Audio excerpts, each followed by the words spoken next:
Coming up, a novel about 3 generations of women whose family business is witchcraft. A look at our brains. Plus our distraction of the week. I'm Mel. I'm Dave. This is the Library of Lost Time. So before we get started, just a short programming note. We will not be here next week. This podcast will not appear. We are headed to Scotland. We are going to enjoy some scones and bacon sarnies and take in the windswept islands of Shetland. And look for Jimmy Perez. We will probably tell you more about that when we get back, but just wanted to let you know, no Library of Lost Time on Friday, March 10th. My book pick this week is Weyward by Emilia Hart. This book has 3 things that are irresistible to me. What are those? 1, a story that's set in one location across 3 different time periods. 2, crows. Yeah. 3, witchcraft. Oh, well, there you go. The action takes place in a remote village in Cumbria. That's an English county that's so far north it may as well be in Scotland. The name of the village is Crow's Beck. Did you know that a beck is a stream? No. I had to look it up. Do you guys know that a beck is a stream? Write us and tell us. Let us know. We meet one of our heroines in 2019 London. Her name is Kate. She's relocated to Crow's Beck to escape an abusive relationship. She goes to live in a cottage that she inherited from her eccentric Aunt Violet. I wish I had an Aunt Violet. Yeah, especially an eccentric Aunt Violet. Aunt Violet was an entomologist, and she could command crows. As Kate's getting settled and poking around her new home, she finds a cache of documents about her family's powers, a secret that dates back to 1619 when her ancestor, Altha Weyward, was put on trial for witchcraft. I read almost exclusively on a black and white Kindle. Yeah. So I don't really get to enjoy book covers myself, although I do like to look at them. Sure. Oh, sometimes I'm amazed when we go into a bookstore and we see a book cover for something I've read. Yeah, I know. Whoa. It's like, wow, I feel like I'm getting reintroduced to a new version of this book. Yeah. The cover for Weyward is so beautiful. It looks like a cabinet of curiosities. The illustration is all done in jewel tones, and in the center there's a handsome crow surrounded by fruit and plants and mushrooms and colorful insects. Nice. If we see this book out in the wild, I will buy a hard copy of it. That's Weyward by Emilia Hart, and it's out on March 7th. Why do our brains work the way they do? One example of the weirdness in our brains is nightmares. When I'm stressed out, I might have a nightmare and maybe it wakes me up. This is my brain waking itself up because my brain is worried about something my brain made up.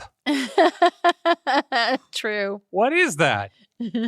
And that wrecks the restorative properties of sleep, which is a thing my brain needs for reasons nobody understands. But we'll go crazy if we don't get sleep.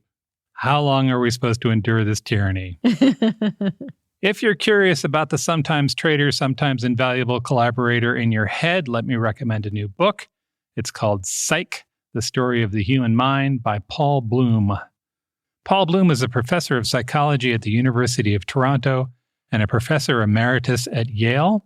He's also written for The Atlantic, Slate, and The New Yorker. He understands the value of a good metaphor or an interesting anecdote. The book he's written is a gentle retelling of his course at Yale, Psych 110, The Introduction to Psychology.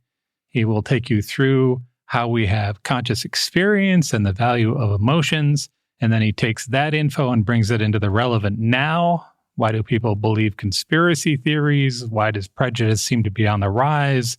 What's the best way to lead a happy and fulfilling life? My brain would like to learn more about itself. He's very self-absorbed that way. Maybe yours would too.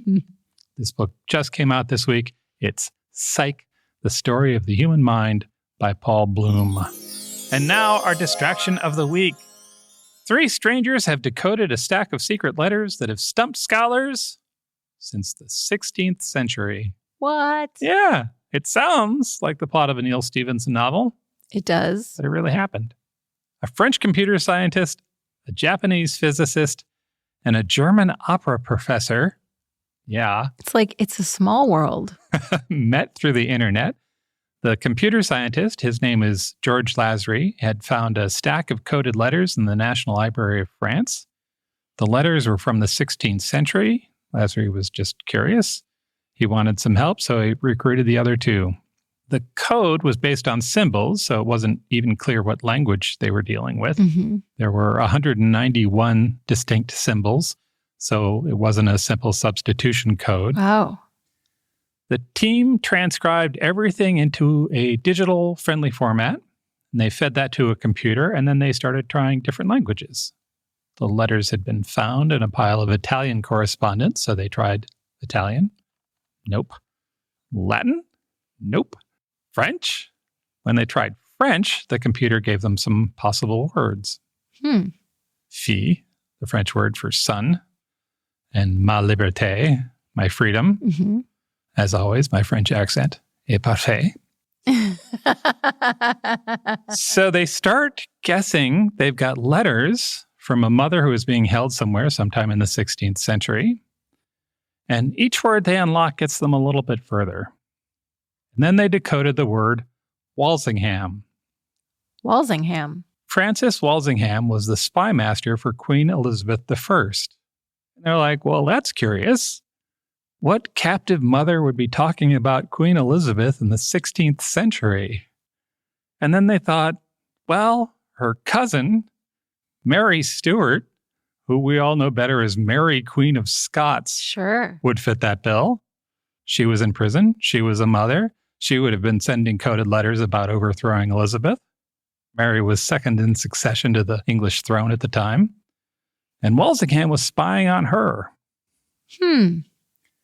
So they went to some scholars, and the scholars are all like, no, that's dumb. There's no way that's right. But the team kept working on it, and they realized that some symbols stood for names or parts of words. Lasry said later it was like doing the world's most Byzantine Sunday crossword. Mm-hmm. But they got through it and decoded all of it, and they sent their findings to John Guy at Cambridge. He's one of the world's leading experts on Mary, Queen of Scots, and he looked at it, and he compared it to some other ciphers he knew she had written.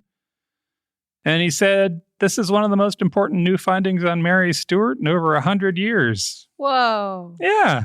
A scholarly article written by Lasry and his team was just published in the academic journal Cryptologia on the 8th of February. February 8th is also the anniversary of Mary's execution. Aww. Yeah. The letters have already shed light on Mary's many schemes. They say the new information should keep historians busy for decades. Their paper is available online if you want an idea of what modern code breaking looks like, or if you're just interested in seeing 16th century spycraft. I want someone to write the novel version of that story. Yeah. I would read the heck out of that. Yeah. Feel like it's coming up. Visit strongsenseofplace.com/library for more on that amazing code breaking and for information on the books we discussed. Thanks for joining us on the Library of Lost Time. Remember to visit your local library and your independent bookstore to lose some time yourself. Stay curious. We'll talk to you soon.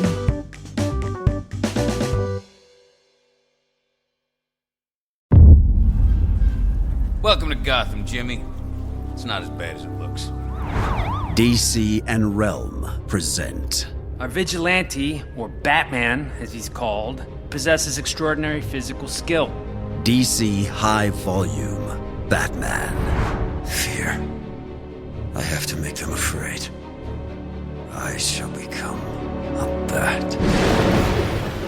Look there. What the hell?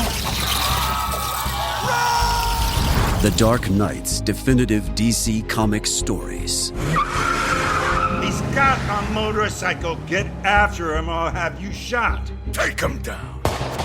Adapted directly for audio for the very first time. Thinks he's a damn Robin Hood. He dies. Looks like it's just you and me now, Phil Cooney. Hit the floodlight. It's showtime. New episodes every Wednesday. Follow and listen wherever you get your podcasts.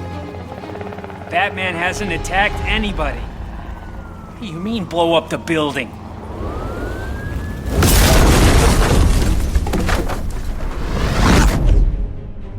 From this moment on, none of you are safe.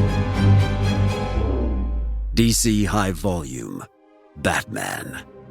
Available now.